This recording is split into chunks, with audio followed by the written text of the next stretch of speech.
अस्सलाम वालेकुम। वेलकम आप लोग सब लोगों को स्मार्ट चेक स्किल पर।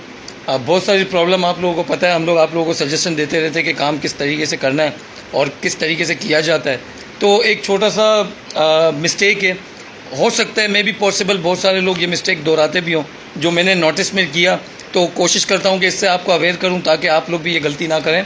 आप लोग देख सकते हैं इस वक्त मैं कंप्लेन पे मौजूद हूँ और प्रॉब्लम जो असल आ रही है वो देखें, 1.5 टन का इन्वर्टर एसी लगा हुआ है, हायर ब्रांड का 1.5 टन का हायर ब्रांड का इन्वर्टर लगा हुआ है।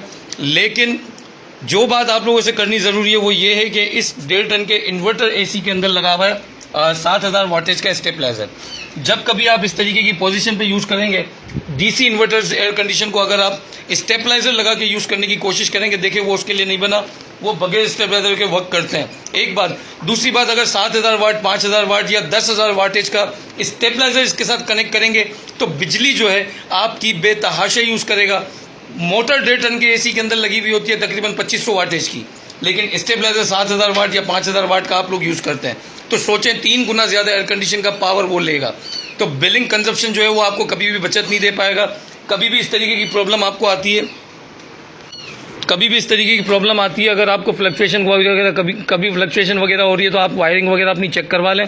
लेकिन डीसी इन्वर्टर्स एयर कंडीशन जितने भी होते हैं इनको स्टेबलाइजर की ज़रूरत नहीं पड़ती।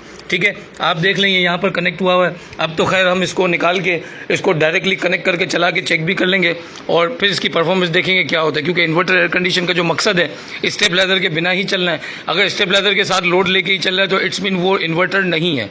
ठीक है, तो ऐसी सूरत में क्या करना है, आपको फिर कंपनी से रब्ता करना है अगर वो इन्वर्टर की तरह लोड नहीं ले रहा। ठीक है, थैंक यू वेरी मच, अल्लाह हाफिज़।